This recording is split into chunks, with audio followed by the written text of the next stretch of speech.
لڑنے کی بات ہے کہ نہیں، غور کیجیے گا۔ اس کے جواب میں خانم نے کچھ ان کے میاں کے کھانے پر چوٹ کر دی۔ خانم نے جو بحث وہاں کی وہ بے حد معقول تھی۔ کوئی وجہ نہیں جو چھپا کر مجھے کھلائے، بالخصوص جب کہ لفظ لوگ پر زور مجھ سے کھلم کھلا 10 گنا زیادہ کھا رہے ہیں۔ کون سا امر مانے ہے میرے لیے جو میں حسب خواہش نہ کھاؤں؟ کوئی وجہ نہیں، محض میری توہین مقصود ہے کہ میں چلا جاؤں وغیرہ وغیرہ۔ دادی نے خانم کی طرفداری کی اور شہادت دی کہ کوئی چیز ایسی نہیں جو بچی اپنے نام سے بھی کمرے کی طرف لے گئی ہو۔ پھر تصدیق کی کہ واقعی میں کھانا اتنا ہی کھاتا ہوں۔ یہ قصہ خانم نے مجھے سنایا اور پھر مجھ سے سنجیدگی سے کہا، میں کمرے میں کوئی چیز اپنے کھانے کے بہانے سے لا سکتی تھی، میں کمرے میں کوئی چیز اپنے کھانے کے بہانے سے لا سکتی تھی، مگر اب اگر لاؤں گی تو لوگ ایک دفعہ اور کہیں گے کہ برابر یہی ہوتا رہا ہے۔ وہ تو کہو خدا کا لاکھ لاکھ شکر ہے کہ سچ مچ کوئی کھانے کی چیز اس طرف قسم کھانے کو بھی نہیں لائی، ورنہ سب کیا دھرا مٹی ہو جاتا۔ اس کے جواب میں میں سوچ رہا تھا کہ خیر دوپہر کو میں ضرور کھانا پیٹ بھر کے کھاؤں گا، آخر روزہ بھی لوگ رکھتے ہی ہیں۔ دوپہر کے وقت کھانے کا وقت آیا۔ یہاں اب یہ بیان کرنا کہ کھانے پر کیا واقعات پیش آئے غیر ضروری اور ایک ہی بات کا بار بار دہرانا ہے۔ حالانکہ میں نے خانم سے کہہ دیا تھا کہ میں سخت بھوکا ہوں، لیکن بخدا میرے لیے کم از کم بدرجہ بہتر ہے بجائے اس کے کہ جو کھا کر اٹھا ہوں تو اتنا ہی بھوکا تھا جتنا پہلے۔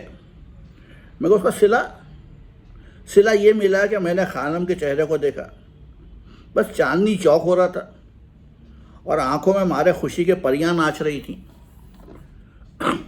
ایک بھوکے شوہر کے لیے بشرط یہ کہ وہ فنافی القوم ہو رہا ہو، یہ بہت کافی ہے۔ ہم نے بھی سوچ لیا کہ مر جائیں گے بیوی کے عشق میں، بھوکے تب بھی پرواہ نہیں۔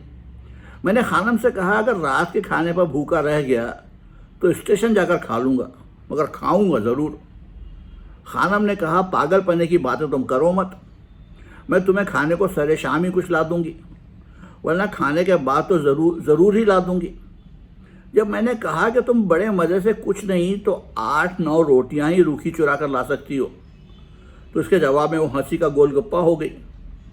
پھر سنجیدہ ہو کر اس نے اس امر کا خطرہ ظاہر کیا کہ تمام ریاض بیکار ہو جائے گا، تمام نیک نامی اور شہرت میں وہ بٹا لگے گا کہ عمر بھر اس کا خمیازہ بھگتنا پڑے گا۔ پھر اگر وہ شہرت جو میں نے حاصل کی ہے کہیں جاتی رہی تو لطف زندگانی ہیچ ہوگا وغیرہ وغیرہ۔ جس طرح روزوں میں مغرب کا انتظار ہوا کرتا ہے اسی طرح میں نے شام کا انتظار کیا۔ آخر نہ کیسے آتی، شام بھی آ گئی، کھانے کا وقت بھی آ گیا۔ میں نے چلتے وقت خانم سے چپکے سے کہا کہ روٹیاں ضرور چرانا۔ اس نے وعدہ بھی کیا۔ دسترخوان پر پہنچا تو ایک قہقہے کے ساتھ میرا استقبال ہوا۔ رشتے کی ایک چچی ابھی آئی تھی اور اس وقت بڑے زوروں میں میرے کھانے کا مسئلہ زیر بحث تھا۔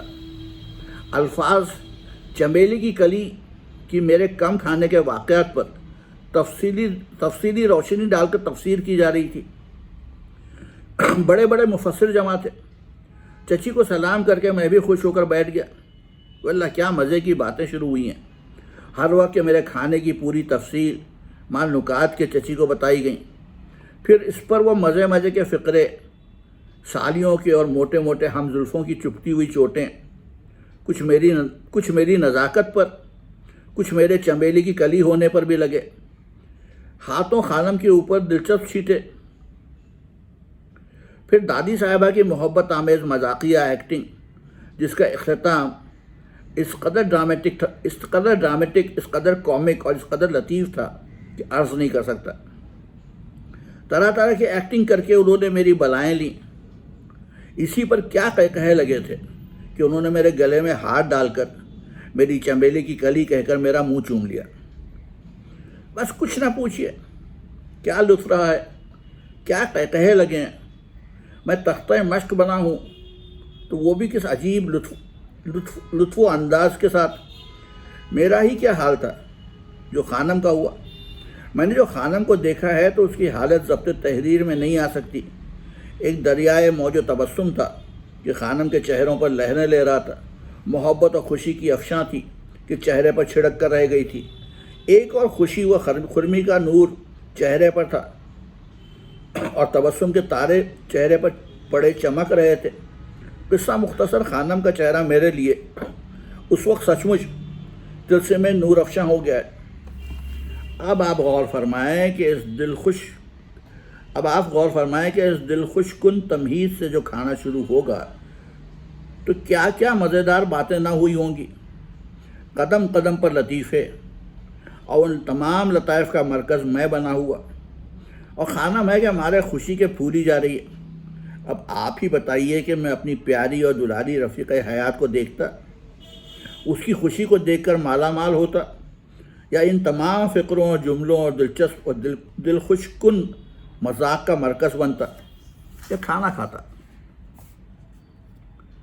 نتیجہ ظاہر ہے کہ بھوکے کا بھوکا اٹھا۔ بالکل صحیح عرض کرتا ہوں کہ اس وقت کی گوناگوں فرحتوں میں کھانا نہ کھانے کی تکلیف تک کا احساس نہ ہوا۔ یہ دسترخوان کا حلیہ بھی کس قدر مزیدار ہو رہا ہے کہ اس پر 100 فاقے قربان۔ ساری محنت وصول ہو گئی، بڑی دیر تک خوش گپیاں ہوا کی اور بڑے لطف کے ساتھ مجلس برخاست ہوئی۔ واپس کمرے میں آ رہا تھا تو پھر نظر میری اس پریزاد اور حور مجسم شکرقندی پر پڑی۔ یہ حسن مجسم ہے یا نور کا ڈھیلا ہے؟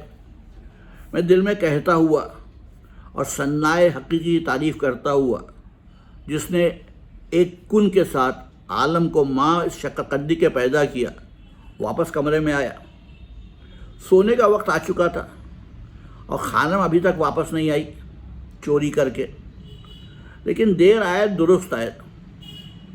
واپس آئی اور میرے لیے کھانے کو لائی، مگر مجھے کسی نے کہا ہے اونٹ کے منہ میں زیرہ، گنتی کی 6 کھجوریں اور ایک انڈا، فوراً زہر مار کیا۔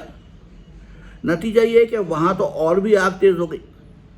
خانم نے کہا تم اب دیوانے ہو گئے ہو، شاید بہت سا پانی پی لو۔